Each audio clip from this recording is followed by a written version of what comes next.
สวัสดีครับวันอาทิตย์แบบนี้ครับ 11:45 ยินดีต้อนรับเข้าสู่รายการล้นฟีดครับรายการที่จะเชิญแขกรับเชิญคนดังคนในกระแสนะครับมาคุยกันจนล้นฟีดครับนี่ก่อนอื่นตามธรรมเนียมรายการเราต้องมาพูดคุยกันเรื่องฟีดที่ดังในตอนนี้ก่อนฟีดที่ผมเพิ่งเห็นล่าสุดคุณเห็นไหมล่าสุดเพิ่งเห็นเมื่อกี้เองคือพูดพร้อมกันนะ1 2 3ลิซ่ามันคือมาจากซีรีส์ดังเรื่อง White Lotus เดี๋ยวนะมันเป็นซีรีส์ที่มันมีก่อนหน้านั้นแล้วใช่ปะ White Lotus เป็นซีรีส์ที่เกี่ยวกับโรงแรมแล้วก็มันจะไปตามเรียกว่าประเทศต่างๆซึ่งซีซั่น3มาถ่ายที่ไทยนี่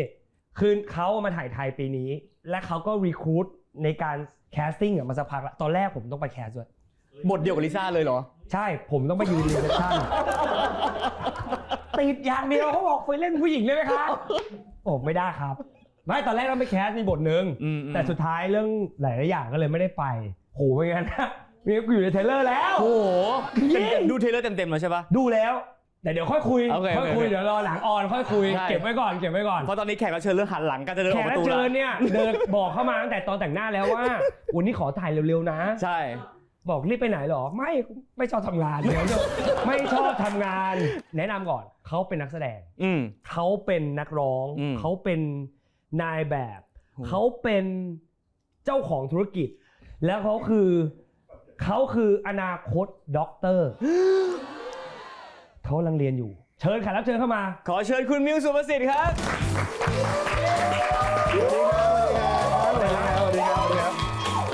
สวัสดีครับพี่เต้สวัสดีครับนั่งก่อนอื่นตามธรรมเนียมเราต้องมาดูก่อนว่าช่วงนี้ฟีดของคุณมิวเนี่ยใช่เขามีอะไรเพราะรายการเราคือรายการล้นฟีดไงนึกออกป่ะคือฟีดของแต่ละคนมันจะล้นไม่เหมือนกันมันขึ้นอยู่กับเราเสพอะไรเยอะแต่ของผมเนี่ยช่วงนี้เป็นเดินป่ากับเล่นเซิร์ฟจะมีน้องนางแบบปะปายเข้ามาเล็กน้อยแต่ประมาณนี้ของพี่เปิดให้ดูได้ไหมผมขอดูก่อนokay. ว่าปลอดภัยหรือเปล่าได้นอกจากงูเห่าเมื่อกี้ก็มีปลาวาฬออก้ามีอาหารชอบอาหารเยอะแล้วก็ทำไมยังมีเกมโทนอยู่นะเลิกดูไปตั้งนานแล้วนะไม่อันนี้มันเป็นพวกซับเจชั่นมาเหมือนของกูนะถ้าเป็นบิกินี่นะคือเขาจะซับเจนมาว่าไม่กดไลค์บิกินี่ไม่เซฟอย่างเดียว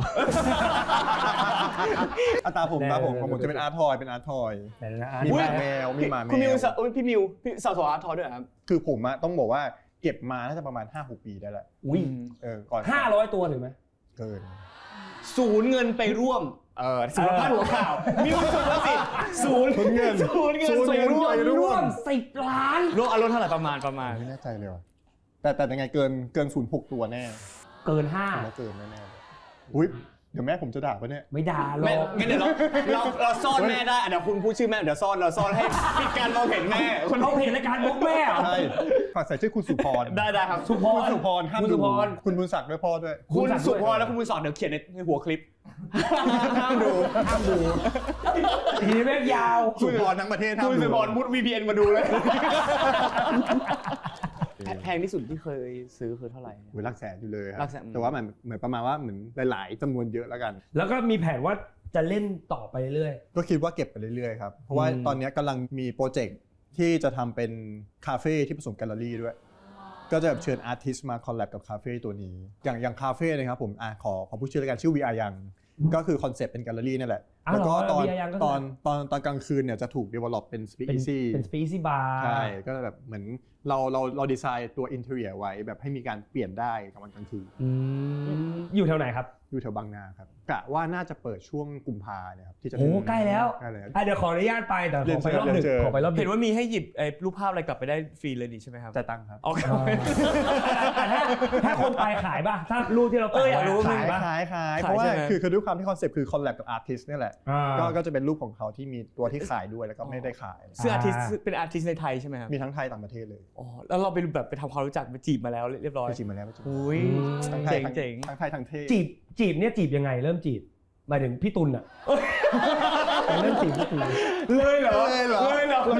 มันเห็นช่องเห็นช่องไม่ก่อนอื่นขอแสดงความยินดีกับเรื่องที่จะแต่งงานนะครับ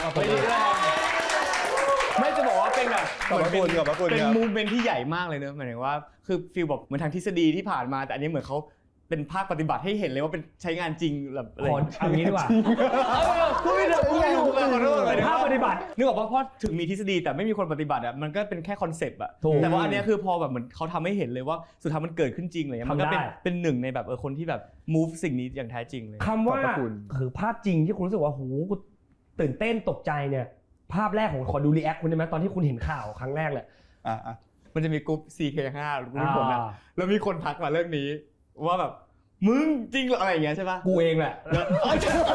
เช่ากูแล้วเหรอใช่เหรอ ในกลุ่มใช่ป่ะไม่ใช่ CK5 ใช่ป่ะใช่แล้วตุนมาตอบว่ากูหูดับเลย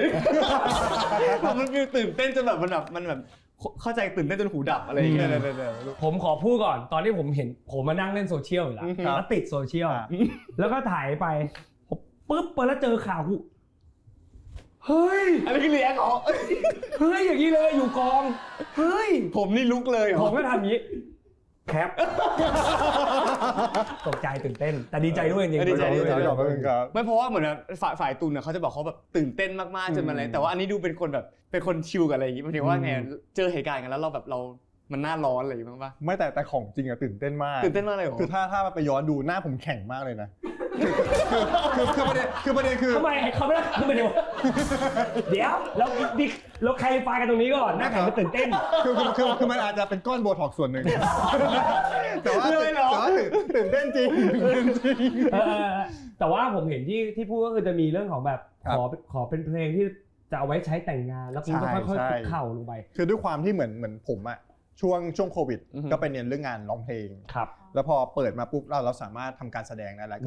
ก็เป็นนักแสดงมาช่วงหนึ่งทีเนี้ยเหมือนโจทย์ในการกลับมาทำเพลงอะก็คืออยากได้เพลงที่ใช้ขอแต่งงานเพื่อเอามาใช้กับตรงนี้แหละ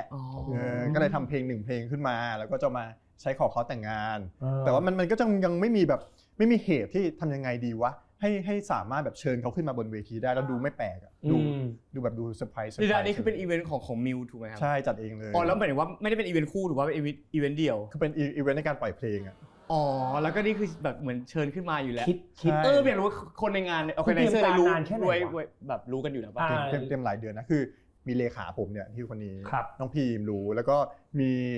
ออร์แกไนซ์1คนที่รู้แค่นี้เลย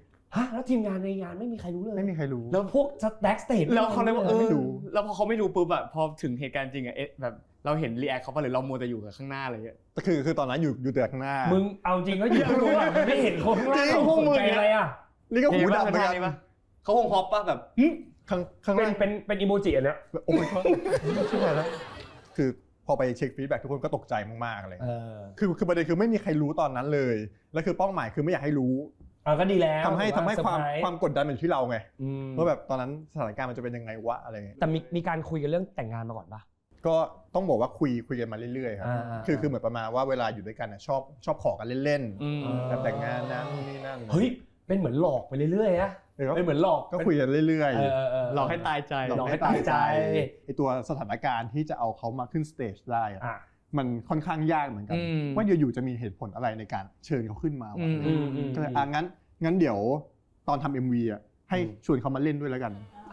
ตอนแบบตอนอยู่หน้าเวทีจะได้แบบคือมีเหตุผลว่าอ่ะเชิญนักแสดงที่มาร่วม MV ขึ้นมาสัมภาษณ์หน่อยว่าเป็นยังไงอะไรเงี้ยโอ้โหเป็นคนโรแมนติกมากเหมือนกันเนี่ยแบบเอาจริงเป็นคนโรแมนติกเนอะช็อกเหรอวันหนึ่งกูจะทำอะไรกูไม่ใช่วันนี้จะทำอะไรต่อกูไม่รู้เลยหลังจากจบรายการมันไม่วางแผนไงกูไปตื่นเต้นตกใจกันดีไม่ได้ตอนจังหวะที่คุกเข่าอ่ะมันเพราะทุกคนที่ขอแต่งงานมันต้องมีอยู่แล้วแล้วถ้าเขาไม่รับเขาไม่อันนี้ตรงหน้ามีบ้ามีหวั่นป่ะหวั่นตั้งแต่ตอนแบบเข้าห้องแต่งตัวเลยเข้าไปเจอปุ๊บใส่แหวนมาแม่งทุกนิ้วเลยวันนี้อยู่เป็นอะไรก็ไม่รู้นิ้วเต็มไปหมดเลยนี่บอกแล้วสไตลิสต์ไปบอกเขาหน่อยว่าแบบเนี้ยเยอะไปแหวนมันเยอะไปดูไม่ค่อยเข้ากับชุดเลยไปถอดมาให้หมดเลยสไตลิสต์ก็เดินไปก็ลูดดีนี่ไม่ใช่คนดื้อถ้าเป็นคนดื้อแบบแล้วปกติมันไม่ใส่ใช่ป่ะปกติก็ใส่บ้างไม่ใส่บ้างไงวันนั้นแฟชั่นเลยไม่รู้ใส่มาเต็มทั้งนิ้วเลยถ้าเป็นคุณในวันนั้นเท้าแล้วกันจังหวะนั้นน่ะมันมีจังหวะตอนที่ผมคุกเข่าขอแล้วอะแล้วอยู่ๆอะเขาก็ยืนขึ้นแล้วก็วิ่งไปไหนก็ไม่รู้ ไปเอาทิชชู่ป่ะไม่คือเหมือนประมาณว่าเขาวิ่งไปหาพี่โด่งพิธีกรแล้วก็แบบขอแหวนพี่โด่งมาคือนางบอกว่าที่นางใส่แหวนเยอะเพราะว่าวันหนึ่งถ้าผมขอนางอยากจะขอกลับด้วยจะได้มีแหวนบางอันเอาไว้ใส่คืนโรแมนติกซ่าแต่โดนสกัดก่อนตอนที่รูดแหวนรูดหมดแล้ว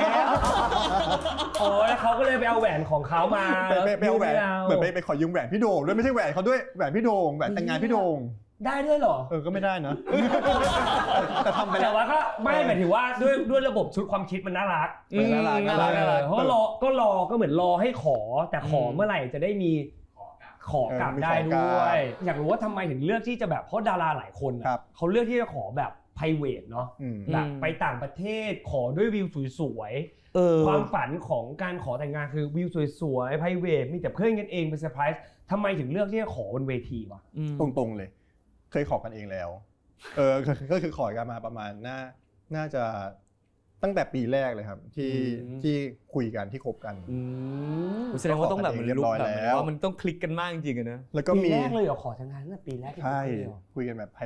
private 2 คนไม่มีใครรู้เลยแล้วอันนี้ก็เลยอยากทำให้มัน official ใช่คือตอนนั้นก็รู้สึกว่าอยากให้คนในครอบครัวได้อยู่ในณตรงนั้นด้วยแฟนๆด้วยเหนือคนในครอบครัวแล้วมีคนในครอบครัวของทั้ง2คนไปป่ะงานนั้นใช่นี่ก็เลยบอกตุลเนี่ยที่รักไปเดี๋ยวไปเชิญแบบเชิญพ่อแม่เชิญพี่สาวนู่นนี่นั่นมาอยู่ในงานด้วยวันนั้นก็คืออยู่ในงานกันหมดเลยเหรอทั้งฝั่งมิวด้วยฝั่งตุลด้วยใช่ไหมครับไม่มาโอ้ช็อตเกือบตายถ้าเขาไม่รู้ไงใช่เขาไม่รู้คือตุลก็แบบเนี่ยก็ตอนแรกก็คิดว่าเหมือนจะมาแค่แบบสัมภาษณ์บนเวทีเป็นนักแสดงอะไรอย่างเงี้ยไม่ต้องมาหรอกไม่ได้ชวนตุลนาไม่ได้ชวนเองแต่ถ้าเป็นคุณรู้ว่าถ้าบอกให้แบบชวนพ่อแม่มาด้วยเหมือนจะแบบเหมือนแบบเซนส์ของคนมันจะรู้ว่านี่คือนี่ก็จะเป็นแบบไม่ชวนมันทำไมเนี่ยฟิวเนี่ยจะเป็นเลยไม่ได้ชวนสุดท้ายก็เลยไม่ได้ชวนขอย้อนรอยย้อนกลับไปในตอนที่เริ่มจีบจริงๆเริ่มยังไงได้ยังไงเรารู้จักกันมาน่าจะ13 ปี14 ปีแล้วตั้งแต่สมัยผ่านการทำงานมหาลัยผ่านการทำงานนู่นนี่นั่นใช่พี่เรียนที่ไหนนะเรียนเกษตรครับพี่เรียนวิศวะใช่วิศวะเกษตรตอนครั้งแรกที่ได้เจอกันเหมือนเป็นงานของเนี่ยเพื่อนศิลปกรรมจุฬาเนี่ยแหละ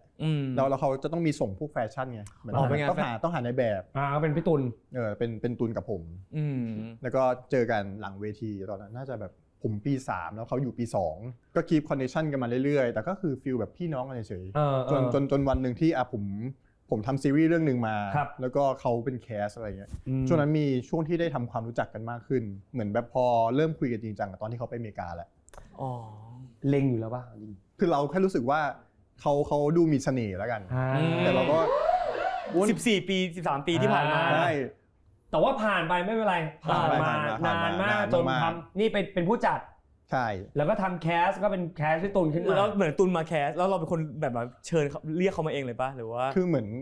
มันมีคาแรคเตอร์นึงที่มันเหมาะกับเขามากๆจิ้มแล้วก็จิ้มเลยมันหาคนนี้อยู่คือหามาหลายคนแล้วไม่ได้สักทีเลยก็เลยลองจิ้มตุลมาแต่พุ่งกับอะไรเขาชอบเลยแล้วเราได้ใช่ไหมครับใช่ก็เป็นตุลเล่นเรื่องอะไรนะตอนเรื่อง The Ocean Eyes ครับแต่ว่าถ่ายมาตอนนี้อยู่ขั้นโพสต์อยู่ไม่รู้ไปถึงไหนแล้วเพราะผมก็ยังไม่ได้ออนใช่ไหมไม่ได้ออนยังก็เดี๋ยวรอดูซึ่งเพราะนั่นคือจุดเริ่มต้นของความเส้นทางความรักของ2คนนี้มีโอเชียนแจ็คซีโอ้โหพี่อะไรนะพี่วิทวะอะไรนะที่เคยบอกเหมือนซีรีส์พี่วิทวะกับน้องถาปัดเหมือนซีรีส์เจมเลยเมื่อยตัวแดงรู้สึกไงไม่มันลงตัวไงมันเหมาะอันนั้นคือเจอกันครั้งแรกแล้วก็มาคุยกันเยอะตอนที่พี่ตุลไปอเมริกาใช่ตอนไปอเมริกาคุยเยอะๆมันก็กลายเป็นว่าแบบแต่ว่ามันก็เป็น long distance อยู่ดีตอนนั้นค่อนข้างยากเหมือนกันนะเพราะว่าเหมือนพอเขากลางวันเรากลางคืนอ่ะตรงข้ามก็ต้องมีการแหกขี้ตารออยู่บ้างแหละใช่สมมติว่าเขาพักเที่ยงแล้วเราก็เที่ยงคืนแล้วเราต้องแหกขี้ตากูอยากคุยเต็มตัวนอนก็ทุกคนจะต้องทั้ง2คนจะต้องสแตนบายไว้เนี่ยช่วงเที่ยงวันเที่ยงคืนอย่างของผมเนี่ยพอมันเป็นเที่ยงวันเราต้องโทรกุนไนเขาตอนเที่ยงคืนใช่ไหมจะเป็นช่วงที่เราถ่ายละครตลอดเลยถ่ายละครถ่ายซีรีส์วงการมันก็เหนื่อยด้วยไงพอตอนเที่ยงปุ๊บผู้จัดแบบเอามิวไปขี้อีกแล้วจริงๆนี่แบบพี่ครับผมปวดท้องอะไรอย่างเงี้ยแล้วก็วิ่งเข้าห้องน้ำไปคุยโทรศัพท์ซึ่งผู้จัดทราบทั้งหมดเพราะว่าไม่ได้ปิดไวเลสใช่ตุลไปกี่ปีนะปี2 ปี2 ปีได้2 ปีแต่ว่าเราก็มีบินไปหาเขาด้วยป่ะใช่มีไปผมมาไป3 รอบอ่ะ ไปเพื่อไปหาเลยใช่ป่ะ ไปเพื่อไปหา ป้าไปเที่ยว ไปเที่ยว ไม่เจอด้วยนะเขาบอกว่าคุณเคยคบผู้หญิงแล้วก็คบคนในวงการบันเทิงด้วยจริง ใช่จริง ตอนนั้นคือนานแค่ไหนละ ๆมหาลัยก็ได้ มหาลัย แล้วก็เข้าวงการมาด้วย แต่ตอนนั้นคือคบผู้หญิงเพราะว่าเรายังไม่รู้ตัวเองหรือว่าเรายังไม่ค้นเจออะไรยังไงหรือเปล่า คือเรา explore ใช่อยาก explore คือผมว่าเรื่องคนคุยเรื่องแฟนหรือว่าคู่ชีวิตอะไรก็แล้วแต่นะครับมันจะต้องมีความแบบมีจังหวะเวลา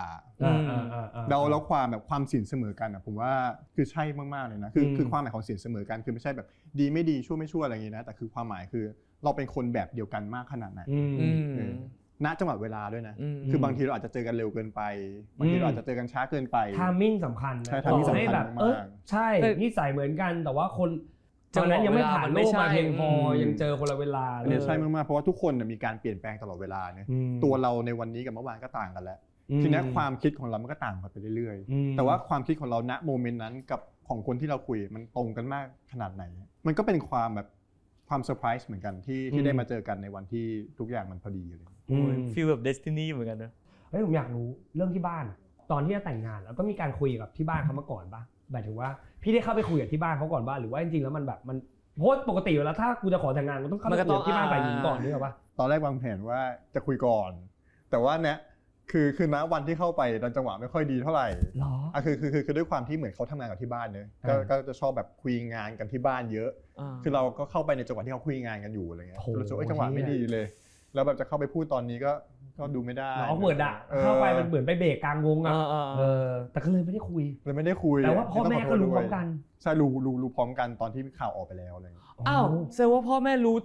ตอนที่ข่าวออกแล้วใช่แต่เขาโอเคใช่ป่ะเขาโอเคมากเขาชิลมากเขาเปิดใจน่ารักไม่แต่พอรู้เรื่องแบบเหมือนแบบเขาโทรมาเลยเราเป็นคนโทรไปบอกเขาเองอะไรเงี้ยแบบเพราะมันดูเป็นเรื่องใหญ่เหมือนกันนะแบบคือบ้านเนี่ยปามาด้วยแต่บ้านเขาก็คือแบบเหมือนคือไม่ได้มาไงแล้วเขาก็โทรไปคุยทีหลังที่เขาโอเคเนี่ยคือเขาโอเคแล้วเขาเป็นคนชิลๆอยู่แล้วทั้งบ้านหรือว่าเรามีวิธีการสื่อสารยังไงตอนนั้นคือเรารักแฟนเราก็ต้องรักครอบครัวเขาด้วยคือช่วงเวลาที่ผ่านมาแล้วก็แบบไปบ้านเขาไปกินข้าวด้วยกันเขาน่ารักกับเราเขามาบ้านเรากินข้าวกับบ้านเราคือถึงขั้นแบบไปเที่ยวต่างประเทศด้วยกันหลายรอบแล้วด้วยผมถึงบอกว่ามันเป็นเรื่องจังหวะเวลาด้วยเราดันมาเจอกันในวัยที่เราสามารถแบบทำงานหาเลี้ยงชีพตัวเองได้หมดทุกอย่างแล้วมันเซตโชทุกอย่างไปหมดแล้วแล้วก็เราอายุค่อนข้างเลข3แล้วไม่ต้องมาครอบอะไรเราแล้วอะไรเงี้ยไม่ใช่ว่าปกติที่บ้านเหมือนแบบค่อนข้างครอบเยอะบ้างที่ตั้งแต่เด็กมาเลยดุว่าที่บ้านดุก็ค่อนข้างนะเพราะว่าอย่างตอนเข้ามหาลัยที่ต้องเรียนวิศวะเพราะว่าอาม่าบอกเลยว่าให้เรียนแค่หมอกับวิศวะ2 อย่างมันเป็นแบบเรื่องบ้านคนจีนนะบ้านคนจีนเลยจีนแบบจีน100แบบจีน100เลยแล้วก็ฮับแล้วกันฝั่งพ่อจีนฝั่งแม่ไทยแต่ว่าจะหนักไปทางแบบจีนเลยทางจีนเป็นฟีลเด็กเรียนประมาณนึงเหรองั้นแสดงว่าเติบโตมากับความเหมือนแบบ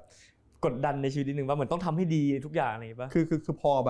พอมานั่งคุยกับตุลอะเรื่องเนี้ยคล้ายๆกันก็คือฟีลแบบที่บ้านซีเรียสเรื่องการเรียนมากๆต้องไปเรียนพิเศษเสาร์อาทิตย์ก็ยังเรียนพิเศษอยู่อะไรเงี้ย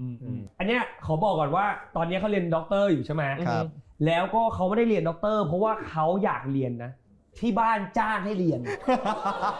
ที่บ้านจ้างให้เรียนคือจ้างเท่าไหร่บอกไปก็6 ละแต่ถ้าสมมติแบบเลือกได้จริงๆโดยไม่มีครอบครัวมาเกี่ยวเลยคิดว่าตัวเองเป็นเด็กที่มาแบบอยากเรียนสายไหนเป็นคนสายศิลป์ใช่คือประเด็นคือตั้งแต่เด็กมาชอบวาดรูป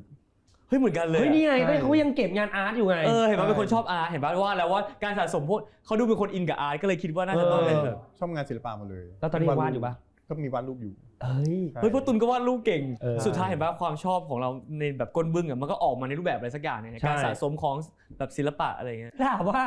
ศิลานีคู่ความรักของเราคือใครหมายถึงว่าเป็นคนเมนเทอร์ใหม่รับในเป็นที่ปรึกษาในเรื่องของความรักของเราเหรอคือด้วยความที่เขากับพี่เต๋อกับคุกกันมาแบบหลายปีแล้วไงเราก็รู้สึกว่าอยากรู้ว่าการรักษาความสัมพันธ์การอยู่ด้วยกันระยะยาวเนี่ยมันต้องมีขั้นตอนอะไรยังไงบ้างสิ่งที่เราได้มาคือมันเป็นเรื่องเรา2 คน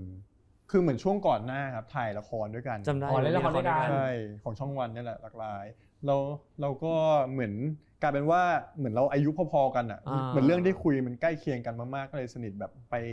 ปบ้านเข้ามาบ้านเราอะไรเงี้ยก็เลยสนิทกันแล้วก็คีปคอนแทค ใช่คิดคอนแทค แล้วก็ปรึกษาได้ทำไมถึงเลือกพี่ใหม่ในการที่แบบปรึกษาเรื่องหมายถึงว่ามันมีจริงๆเราก็สนิทกับดาหลายคนเยอะใช่เรื่องด้วยการที่เขากับพี่เต๋อรักษาความสัมพันธ์กันมาระยะยาวแล้วก็รู้สึกว่าเขาทำได้ดีอ่ะใช่คือรู้สึกว่าความสัมพันธ์เขาดูเฮลตี้มากๆในสายตาดูเข้าใจกันมากก็เลยรู้สึกว่าก็เป็นแบบเป็นเมนเทอร์ที่ดีอยากรู้เลยพี่ใหม่บอกว่าอะไรคือผมรู้สึกว่ามันเป็นการที่เราต้องเรียนรู้ซึ่งกันและกันต่อไปเรื่อยๆเพราะว่าหลายคนคืออาจจะเกิดการปล่อยปละละเลยแต่อย่างที่พูดไปตอนต้นก็คือคนเราเปลี่ยนแปลงทุกวันมันมีเรื่องเราเรียนต้องคอยปรับกันตลอดใช่ต้องคอยคุยกันมันไม่มีสูตรนะพวกนี้มันต้องมาอาศัยความไม่มีสูตรตายตัวเลยใช่มันต้องอาศัยความแบบนี่แหละความฉลาดคือคนเรามันโตขึ้นทุกวันน่ะมันก็เปลี่ยนความคิดเราไปเจออะไรมามันก็เปลี่ยนฟังอะไรมามันก็เปลี่ยนอีกแล้วสิ่งที่สำคัญสุดคือการแบบปรับตัวให้เข้ากับนี่แหละอย่างที่เขาพูดความสัมพันธ์ก็คือเรื่องของคนสองคนเราต้องคุยกันเองคอยปรับความเข้าใจกันอยู่เสมอเพราะไม่มีที่สิ้นสุดการเลือกที่จะคุยหรือไม่คุยด้วยนะบางเรื่องเรารู้สึกว่าเรื่องนี้ยังคุยตอนนี้ไม่ได้สเปซก็มีสเปซของเขาสเปซก็เป็นสิ่งสำคัญเหมือนกันก็คืออ่านมวลรวมว่าวิธีการเป็นยังไงต้องหาจังหวะบางจังหวะคุยเหตุผลได้บางจังหวะใช้การง้อเอาละกันเพราะคนมันไม่ใช่โรบอทอะเนอะมันไม่ใช่แล้วแต่ละคนไม่เหมือนกันไงแล้วต่อให้เราใช้เทคนิคคนนี้เราเคยใช้ได้แต่ว่าเราก็ไม่ใช้แบบนี้ไม่ได้อันนี้จริงมากคือบางวันเรารู้สึกว่าคุยเหตุผลได้อีกวันนึงไม่ได้อิโมชันนอลมากไม่ได้แล้วเขาบอกว่าเรานี่คือถ้าในเรื่องของความเป็นแฟนกันเนี่ยเราคือเจ้าพ่อแห่งการเปย์อ่ะพูดง่ายๆอ่ะกูให้ได้หมดจริงหรือไม่ก็แค่รู้สึกว่าให้บ้านให้รถให้ทุกอย่างได้หมดถ้าให้ได้ก็ให้ไปแล้วนี่เปย์แพงสุดกี่บาทของที่แบบรู้สึกโอ้โหแบบให้แบบใหญ่เพราะเราชาวแมทเทอเรียลิซึมอยู่แล้วต้องรู้จำนวนเงินไม่เยอะมันก็ฟีลแบบเป็นหลักแสนนี่แหละแต่ก็หลายๆรอบเลยก็เรื่อยๆเป็นแบบนี้30 กว่ารอบเป็นฟีลแบบสมัครเป็นฟีลบำนาญไม่ใช่บำเหน็จแล้วเขาเปย์เราคืนไหมก็มีบ้างนะมีบ้างเขาเปย์อะไรอ่ะคือเขาจะเป็นคนที่แบบเหมือนบางเรื่องอ่ะคือไม่ต้องโลจิกก็ได้แต่ดันโลจิกเช่นของขวัญวันเกิดอะไรเงี้ยปีแรกซื้อได้ปะผมให้ผมเปิดถ้าซื้อให้ตอนนี้โคตรโกรธเลยป่ะตอนก็โกรธปีนี้ซื้อหวีมีแพลนซื้อหวีตอนนี้เห็นได้ปะผมปุ๊บว่าไม่ติดเรื่องใจไม่ติดเรื่องนี้เปล่าผมไม่ติดเรื่องนี้จริงคนแรกที่โทรหาดาวิมึงเขาซื้อได้ปะผมให้ว่ะดาวิบอกว่าฮะซื้อได้ปะผมมาทำไมอ่ะไม่รู้เหมือนกันเดี๋ยวขอไปถามก่อนเลยไลน์ถามทำไมถือได้ปะผมให้นู่นนี่นั่นอะไรเงี้ยเห็นไม่เป่าผมแบบน่าแบบก็ชมบ่อยน่ารักจังเลยอะไรเงี้ยแต่ในใจคือ question มาเลยนะเห็นที่รักไม่ได้เป่าผมก็เลยซื้อให้นี่บอกว่าดาวิเนี่ยเขาบอกว่าแล้วมึงซื้อมาแล้วมึงจะใช้หรอดาวิก็มีโลจิกคือบอกกับตัวว่าน่ารักแต่ว่าพูดกับกระจกว่ากูใช้เหรอมองกระจกแล้วแบบเล่นละครกับตัวเองอะกูใช้หรออย่างนี้แต่น่ารักดีอะไรก็ตามปิดจุดแต่พอผมที่เอาเขียนชื่อเรามาด้วยอะไรอย่างเงี้ยมีสลักชื่อก็ดูใส่ใจแต่ไม่ได้ใช้แต่เขาเป็นคนละเอียดอ่อนผมอยากรู้ว่าสังคมโซเชียลมันเรื่องของกระแสสังคมคือเพราะว่าเนี่ยอย่างนี้จากคู่วายในจอกลายมาเป็นคู่วายในชีวิตจริงคู่แบบคู่จริงๆเลยคู่จริงใช้ชีวิตจริงซึ่งในซีรีส์ไม่ได้เล่นคู่กันด้วยตอนที่เปิดตัวกระแสสังคมมาหนักแค่ไหนวะพี่มันเป็นจังหวะที่สังคมพร้อมจะยอมรับแล้วช่วงก่อนหน้าจังหวะยังไม่เหมาะแล้วเราค่อยๆดูเรื่อยๆเราค่อยๆปล่อยอะไรบางอย่างมาเรื่อยๆเพื่อค่อยๆเชฟอะไรบางอย่างเป็นดิเรกชันที่คนอื่นมองเราอะค่อยๆเชฟเขาเชฟไปเรื่อยๆจนอยู่ในวันหนึ่งที่รู้สึกว่าสังคมน่ารักมากๆที่จะยอมรับเราแล้วอะไรเพราะเปิดรับแล้วเราก็เลยเปิดตัวแต่ว่ากระแสลบต่อให้สังคมเปิดรับแค่ไหนกระแสลบต้องตามมาอยู่แน่นอนรับมือไงโหอันนี้ต้องบอกว่าพอเราอายุเยอะขึ้นอ่ะสิ่งเหล่านี้มันมองข้ามได้ง่ายมากขึ้นเยอะมากๆหรอมันเป็นการปล่อยวางไว้เหรอหรือว่าวิธีการจัดการกับตัวเองมันทำยังไงวะคืออย่างแรกคือต้องบอกว่าความรู้สึกของคนเราสุดท้ายมันเป็นที่ตัวเราเป็น mindset ของเรากับการมองสิ่งต่างๆถ้าเราแก้ mindset ในตัวเองได้อะเราอาจจะไม่รู้สึกอะไรกับสิ่งเหล่านั้นเลยก็ได้หรืออาจจะรู้สึกดีก็ได้นะกับคำพูดแย่ๆของเขาอะไรเฮ้ยอันนี้ได้มาตอนบวชหรือได้มีโซ่เลยก็คิดได้ดีขึ้นตอนบวชแต่ว่าช่วงก่อนหน้าต้องบอกว่ามันมีช่วงที่ทำงานหนักมากแล้วเป็นเบิร์นเอาท์แล้วก็คุยกับจิตแพทย์บ่อยเลยเฟยก็เคยโดนคนที่อยู่วงการอ่ะ มันเป็นวิชาเหมือนวิชาการรับมือกับชาวโซเชียลมันจะมีแต่ละคนมันจะมีวิธีการรับมือแตกต่างกันใช่ของพี่เต้ก็จะโดนแบบนึงก็จะมีวิธีรับมือในรูปแบบที่แตกต่างกันของกูก็จะโดนในรูปแบบนึงคำพูดร้ายแรงที่แบบกูเป็นอะไรกับกูวะคือด่าแรงอ่ะเราจะรู้สึกไม่คือรู้สึกหนักไม่เท่ากันที่เขามาด่าคนรอบตัวเรามีช่วงที่โดนหนักมากๆอ่ะด่าถึงขั้นเหมือนที่ปรึกษาที่เรียนป.โทโจมตีทุกทิศทุกทางโจมตีทุกเรื่องแล้วกันหมดใช่ทุกทิศทุกทางแต่บอกมีเขาบอกไล่ให้ไปตายด้วยใช่มีอย่างตุนก็โดนซึ่งอันนี้คิดว่าส่วนใหญ่จะมาจากกลุ่มแฟนคลับสายการทำงานป่ะอันนี้ใช่สายการทำงานแล้วกันคือคนทั่วไปเขาไม่อะไรขนาดนี้ก็คือเราไม่ไปตายอยู่แล้วนะก็อีกอันหนึ่งคือเขาต้องโตมาในแบบไหนถึงแบบไล่คนไปตายได้อะนึกออกมันมี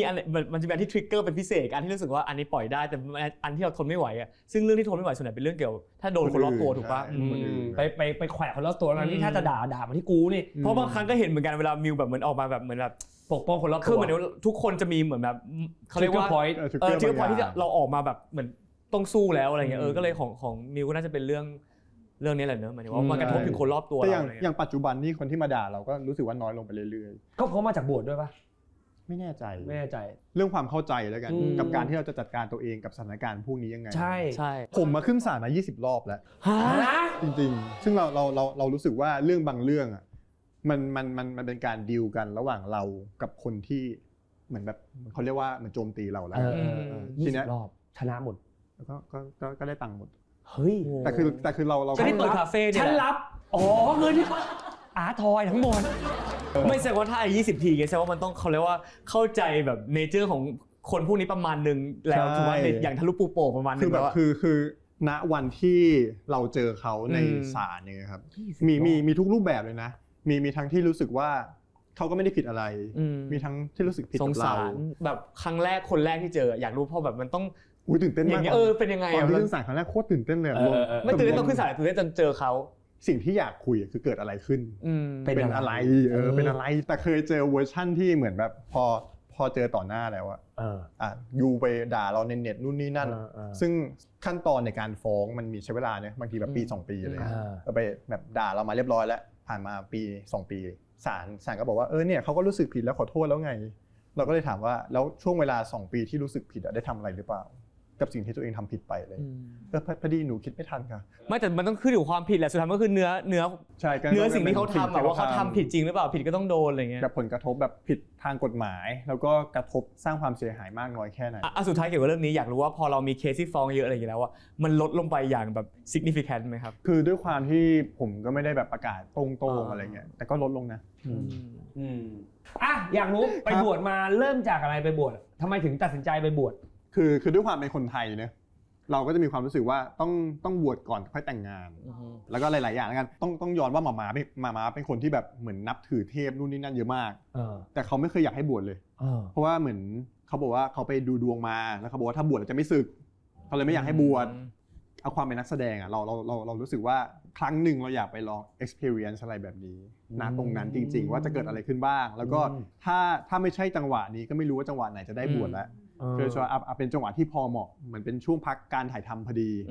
เลยงั้นไปบวชเลยละกันลองดูว่าจะเป็นยังไงบ้างตอนเข้าไปเลยความต้องการนี้อยากรู้จริงๆเป็นคนอินศาสนาประมาณไหนอยู่แล้วแบบคือพาร์ทศาสนาชอบพาร์ท history แล้วกันคือผมรู้สึกว่าเรื่องหลายๆเรื่องอ่ะมันมีความพาร์ทธรรมะพาร์ทปรัชญาแล้วก็พาร์ทอภินิหารอยู่แล้วซึ่งพาร์ทอภินิหารส่วนใหญ่จะเป็นพาร์ทมาร์เก็ตติ้งใช่เป็นการจูงใจโคตรชอบพอเราบวชเราจะรู้เราจะแยกพาร์ทนี้เลยนึกออกปะอันนี้ทำให้แบบเด็กสนใจทำให้คนเข้าใจง่ายเข้าถึงคนสนุกสนานอะไรเงี้ยมันต้องแทรกเข้าไปอะไรเงี้ยแบบพี่บวชนานแค่ไหนบวชไม่นานแล้วกันบวชประมาณ 17-18 วันครึ่งนึงวัดเมืองครึ่งนึงไปวัดป่าครึ่งนึงเลยใช่ปะครึ่งนึงไปวัดป่าก็คือประมาณเกือบ10 วันใช่เป็นไงไปวัดป่าเป็นไงมันดีมันยังไงวะคือเหมือนขึ้นความถี่มันเป็นคนละขึ้นกับในเมืองเลยคือพอไปอยู่ณป่าจริงๆอ่ะมันจะได้ยินเสียงแบบเสียงคลื่นเลยครับคือมันเงียบมากจนได้ยินเสียงมันได้ยินเสียงคลื่นอะไรบางอย่างก็ไม่รู้อะแต่หลักๆของวัดป่าเนี่ยเขาจะเน้นไปที่การภาวนาการเดินจงกรมนั่งสมาธิพี่เป็นคนกลัวผีปะเมื่อก่อนกลัวแต่ว่าเค ได้ไปปฏิบัติธรรมครับแล้วก็ที่วัดนั้นเนี่ยเหมือนตอนพอเราปฏิบัติธรรมแบบเดินจงกรมนั่งสมาธิเสร็จเรียบร้อยแล้วพอตอนกลางคืนเขาจะให้เราไปนั่งสมาธิในกฎแล้วก็มีแบบเหมือนศพล้อมเหมือนเป็นโรงศพแล้วเป็นศพจริงๆอยู่ตรงนั้นเลยก็แบบเขาก็ใช้ความอาจารย์ใหญ่ใช่คือให้เราไปเหมือนอยู่ตรงนั้นศพไร้ญาติพิจารณาแบบไม่คืออสุภกรรมฐานใช่มีศพล้อมแล้วคือเป็นมืดๆ4 ทุ่มเขาเก็บนาฬิกาเราไปเก็บมือถือทุกอย่างไปหมดเลยแล้วเหมือนประมาณว่าไอ้เพลิงเราเนี่ยล้อมรอบด้วยคูน้ำแล้วพระก็จะเดินมาส่งพระก็บอกว่าเนี่ยถ้าสมมติว่ากลัวอะไรขึ้นมาคือห้ามวิ่งออกมานะเพราะว่าเดี๋ยวมันอันตรายเดี๋ยวตกคูก็ไม่ได้มีอะไรเลยแต่ว่าเหมือนประมาณว่าเขาก็แค่อยากให้เราอยู่ตรงนั้นแล้วก็ลองตั้งจิตอย่างที่เตบอกแหละได้พิจารณาอะไรบางอย่างกับสถานการณ์เหล่านี้อะไรเงี้ยตอนนั้นเป็นคนกลัวผีมากๆเลยคือด้วยความตัวสูงแขนขายาวลงมานั่งปุ๊บโป๊กชนนู่นชนนี่ไปหมดใช่ปะชนลงศพโป๊กเหมือนมาสะกิดเรียกเขาในใจก็แล้วในใจคิดว่ากูเรียกเขาวะเนี่ยว่านี่คือจิตปรุงแต่งอะไรจิตปรุงแต่งอะไรไม่ทันเริ่มแต่เลยเรียกเขาแล้วเสร็จปุ๊บพักก็ไปแล้วก็นั่งสมาธิคือจำได้เลยแบบรู้สึกว่าแป๊บเดียวเลยนั่งอยู่แค่แป๊บเดียวแล้วก็ได้ยินเสียงมันเนี่ยอันนี้เป็นโรงศพนะครับเห็นไหมเป็นเล็บแล้วก็ครูมาที่ข่าวเราเงี้ยแล้วลากไปอันนั้นเป็นครั้งแรกที่แบบเจอฟิสิกอลครั้งแรกอย่างแรกจริงๆนี่คือเจอแบบเขาเรียกฟิสิกอลเลยเพราะเป็นแบบฟิสิกอลเลยคือมันสั่นพี่เคยเจอว่าอะไรอย่างเงี้ยอันนี้ไม่เคยสั่นมาถึงขาเราสั่นจากไม้มาถึงขาเราแล้วเข่าเราไปชนอีโรงเขาไงแล้วแบบคือในใจก็แบบคิดในแง่ดีก่อนว่าสงสัยแบบมีเด็กวัดมาแกล้งอยู่ในโรงหรือเปล่าอะไรเงี้ยเราก็ไม่รู้ว่าเป็นยังไงโอ้โหกูไปแล้วนะโรงครูก็ลงแล้วตอนนั้นก็เป็นก็แบบเชื่อพระเลยไม่กล้าวิ่งพอเรานั่งนานๆปุ๊บคือในใจจะมีอะไรหรือเปล่ามีอะไรหรือเปล่าวะอะไรเงี้ยแล้วพอนั่งเริ่มแบบปวดหลังหน้ามันเริ่มก้มแล้วพอหน้าเริ่มก้มปุ๊บกลิ่นศพมันตีขึ้นมาคือในใจโอ้โหคงไม่ใช่นี่แล้วคงไม่ใช่เด็กวัดแล้วแต่พอจังหวะนั้นคือความกลัวมันมาหมดทุกอย่างเลยจนเราเห็นว่าเคมีคอลในร่างกายเราความกลัวมันไหลยังไงในร่างกายเนี่ยคือการพิจารณาตัวเองจริงๆเป็นอย่างนี้มันเห็นเลยว่าเกิดอะไรขึ้นกับร่างกายเราบ้างเหมือนเวลาเราแสดงแหละเวลาเราโกรธเราจะรู้ว่ามันมาจากตีหรือมาจากอะไรพวกนี้ฟีลนั้นเลยแล้วแบบฟีลแบบเหมือนพอมันเงียบมากๆได้ยินเสียงมันทุกอย่างเลยเสียงแมลงเสียงเหล็กมันดีเสียงไม้มันลั่นอะไรพวกนี้ไปเหมือนแบบพอสมาธิมันอยู่กับตัวเองแล้วแบบเราเริ่มรู้สึกว่าความกลัวมันเริ่มหายไปแล้วพอเราความกลัวมันหายไปปุ๊บความปวดหลังมันเริ่มมาเพราะมันนั่งนานเกินแล้วมัน4 ทุ่มแล้ว4 ทุ่ม5 ทุ่มหรือไม่รู้มันต้องสู้กับหลายอย่างมันเมื่อยมากเลยนะพอนั่งเฉยๆนี่ไม่ชอบนั่งเฉยๆเหมือนกันแล้วแบบมันปวดหลังมากๆเลยจนฟีลแบบเริ่มไม่ไหวแล้วความกลัวมันหายไปแล้วก็เลยดีลเลยอาจารย์ครับปวดหลังครับผมปวดหลังมากเลยแล้วก็ง่วงด้วยขอนอนเลยได้ไหมครับจริงอาจารย์ที่ว่านี่หมายถึงคือคุยกับโรงศพนั่นแหละก็พูดไปก่อนไม่รู้เหมือนกันบอกขอนอนเลยได้ไหมครับก็เลยนอนเลยหลับตรงนั้นเลยสุดท้ายปุ๊บก็หลับไปจนพระมาปลุกโยมตื่นโยมพอหลังจากนั้นมาเป็นคนนอนง่ายมากเลยคือไม่กลัวผีเลยเจอยาแรงคือถามสำหรับคนที่ไม่เคยบวชตอนที่ก่อนที่เราจะเข้าในสู่รถพระธรรมก่อนบวชกับหลังบวชผ่านออกมาแล้วต่างกันแค่ไหนคิ้วต่างแน่ๆที่ผมด้วยแหละตอนที่ไปบวชแล้วท่านเจ้าคุณพูดเรื่องความทุกข์คำที่เราเข้าใจเผยความทุกข์คืออะไรคิดว่าความทุกข์คืออะไรรู้สึกไม่สบายตัวไม่สบายใจใช่ก็เป็นปกติที่แบบเราจะมองว่าความทุกข์มันคือการที่เรารู้สึกไม่ดีรู้สึกไม่สบายตัวรู้สึกไม่สบายใจอะไรก็ตามที่เรารู้สึกให้เรารู้สึกแย่แต่พอศาสนาพุทธบอกว่าความทุกข์มันเป็นสิ่งที่ต้องเกิดขึ้นแล้วการที่เราจะดับความทุกข์ได้มันก็ต้องใช้มรรค8แต่ท่านเจ้าคุณบอกว่าความทุกข์อีกความหมายหนึ่งที่น่าสนใจคือเรื่องความเสื่อมความเสื่อมคือการที่มันจะหายไปความสุขเป็นความทุกข์ไหมเป็นเพราะว่าความสุขมันจะหายไปวันนี้แล้วเราจะทุกข์เพราะเราความสุขนั้นมันหายไปใช่แต่อีกความหมายหนึ่งก็คือความทุกข์มันก็เป็นความเสื่อมเหมือนกันความทุกข์วันหนึ่งก็จะหายไปเหมือนกันมันจะไม่จีรังใช่มันจะไม่จีรังทั้งความสุขและความทุกข์คือบางทีเรามองในแง่ว่าความสุขมันหายไปมันแย่จังเลยอะไรเงี้ยวันหนึ่งแบบทำไมเราต้องซัฟเฟอร์ขนาดนี้กับการที่เรามีความสุขมันต้องหายไปแต่ถ้าเรามองอีกแง่นึงคือความทุกข์มันก็หายไปเหมือนกันความรู้สึกแย่ๆของเราวันหนึ่งมันต้องหายไปสิ่งที่เกิดขึ้นคือเราจะทำยังไงให้เอาไฟไฟนอลลี่แล้วปรินิพพานมันเป็นไอเดียลมากๆเนี่ยกับการที่ทุกอย่างเป็นเซตซีโร่แต่ว่า ในฐานะที่เราเป็นคนคนหนึ่งเนี่ยเราทำไงให้ความทุกข์มันเกิดน้อยที่สุดสุดท้ายก็กลับมาที่ตัวเองแล้วก็เปลี่ยน mindset เพราะวันหนึ่งมันจะผ่านไปไม่ว่าอะไรก็ตามชีวิตคนผันผวนบางทีก็ไปบวกบางทีก็ไปลบอะไรเงี้ยแต่เราจะชอบชินอยู่กับมันบางทีรู้สึกว่าการที่แค่ไม่สุขนิดนึงอ่ะเราก็รู้สึกว่าอันนี้แบบไม่ปกติแล้วจริงๆเราต้องอยู่กับสภาวะที่เราเป็นแบบเป็นกลางให้ได้เดี๋ยวทุกเดี๋ยวลบติดลบเดี๋ยวมันก็จะบาลานซ์ใช่ได้อ่ะสุดท้ายบวชที่บวชเนี่ยได้อะไรผมมาได้มุมมองเรื่องการใช้ชีวิตเยอะมากในหลายๆเรื่องเลยเราแพลนที่เราตั้งไว้เนี่ยเรามองภาพอนาคตของเรากับคู่ของเราไว้บ้างยังไงบ้างก็หลักๆก็เรื่องบ้านนี่แหละครับผมเรื่องบ้านเรื่องธุรกิจเรื่องการใช้ชีวิตต่างๆก็ถ้าเรื่องคู่ชีวิตนะครับก็รู้สึกว่าอยากจะ settle เรื่องการเงินแล้วกันเรื่องสถานะทางการเงินคือmanageสิ่งเหล่านี้ให้มันแบบสามารถ work ไปเองได้แล้วก็จะสบายใจในการที่แบบออกไปใช้ชีวิตเช่นไปเที่ยวเพิ่มมากขึ้นไปหาแพชชั่นมากขึ้นแล้วก็เอาสิ่งเหล่านี้มาทำงานเพิ่มมากขึ้นเพราะว่าอย่างพาร์ทผมอะที่ทำงานเป็นนักแสดงทำงานในวงการบันเทิงเป็นพาร์ทค่อนข้างศิลปะบางทีเราต้องการอินสปิเรชันต่างๆต้องการแพชชั่นบางอย่างเพื่อเอามาเติมเต็มสิ่งเหล่านี้เพื่อให้อยู่ไปนานๆเนี่ยมันไฟใช่คือบางทีเราแบบอยู่บ้านเฉยๆเราแบบเราไม่ได้สิ่งเหล่านี้มาใช่ก็เลยต้องออกไปนู่นนี่นั่นเข้าใจได้เพราะผมเป็นบ่อยแพลนที่จะแต่งงานคิดว่าน่าจะประมาณปี2ปีนี่แหละครับปี2ปีนี้ใช่แต่ว่าก็ยังไม่ได้แบบมีวันที่แน่นอนนะว่าเมื่อไหร่หรือว่าอะไรยังไงเพราะดูเป็นคนแพลนมากใจเราอะอยากแต่งงานใหญ่หรือแต่งงานเล็กเนี่ยการจะถามเลยว่าพอดูคนแพลนอะอยากแบบไม่คือเพราะเทรนด์ตอนนี้เป็นงานเล็กพอเป็นพาร์ทเราเองอะเราจะชอบแพลนหรือว่าพาร์ทการทำงานเนี่ยแต่ว่าถ้าเป็นพาร์ทคู่อะจะชอบตามใจเขาอยากทำอะไรทำเลยแล้วเราคิดเดาไหมว่าเขาอยากได้แบบไหนในปัจจุบันที่ตั้งใจทำงานอยู่นี่ไม่ใช่อะไรนะเพราะว่าจะแต่งงานไม่รู้จะแต่งกี่รอบเฮ้ยแต่ผมว่าผมชอบอย่างตรงที่ทุกคนที่แบบถึงมีแพชชั่นมีอะไรเหมือนว่าเป็นคนจริงจังทุกแต่ว่าพอพาร์ทนี้เรารู้ไงว่าใครจะแบบเป็นคนลีดในพาร์ทไหนอะไรแต่ว่าเราเอาจริงใจเราอยากแบบไหนต้องยอมรับเลยนะไม่ได้มีภาพในหัวอะไรแบบขนาดนั้นเลยแค่อยากให้เขาแฮปปี้ให้ครอบครัวเราแฮปปี้มีหมาเราอยู่ด้วยพออะไรคิดเห็นยังไงกับการที่มันผ่านแล้วตรงนี้มีอะไรอยากจะพูดถึงมันไหมหรือก็อยากจะขอบคุณทุกคนแล้วกันที่เหมือนช่วยกันซัพพอร์ตทำให้สามารถ activate ได้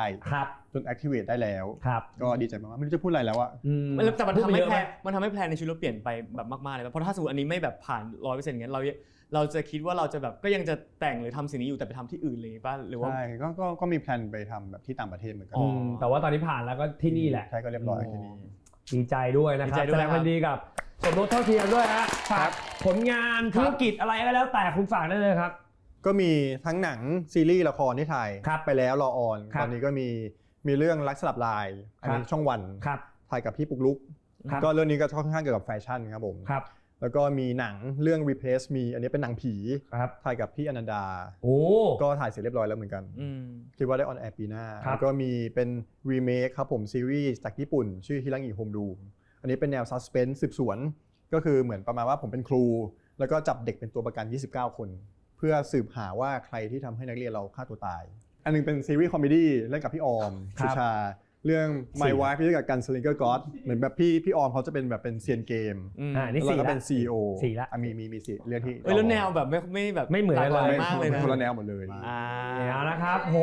ปรบมือฮะนี่คือศิลปินนักแสดงนักธุรกิจนักรักของเราด็อกเตอร์ว่าที่ด็อกเตอร์ขออีกนิดนึงฝากเพลงชื่อ Absence ด้วยครับเป็นเพลงที่ใช้ขอตุนแต่งงานนี่เดี๋ยวเข้าไปดูหน่อยไปฟังกันด้วยนะครับได้เลยครับนะครับขอบคุณมิวมากนะครับแล้วก็ขอบคุณที่ติดตามพวกเรามานะครับในวันนี้ล้นฟีดของเราเจอกันทุกวันอาทิตย์ครับทางช่องวัน31วันนี้เรียกว่าโหสนุกนะรู้หลายแง่มุมของมิวมาได้อัปเดตดีมากแล้วก็รู้สึกว่าเขาเป็นคนที่มีความคิดชุดความคิดเขามีโลจิกอะไรต่างๆแล้วก็มีความเป็นผู้ใหญ่สูงมากแล้วเป็นคนจัดการทุกอย่างได้ดีมากดีกว่าพวกกูเยอะประมาณนึงคนละแนว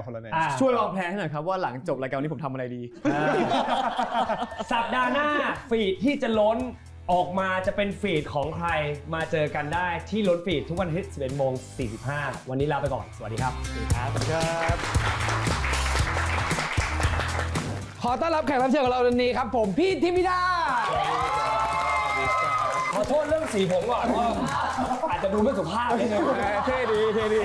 พี่มีการฟอร์เพื่อนผมคนหนึ่งเหมือนกันแต่เมื่อกี้ในหัวชื่อขึ้นมาถ้าเกิดเขาเปิดมาแล้วเกิดมันใช่ขึ้นมากูจะทำหน้ายังไงดีวะที่บอกผมด้วยอยากรู้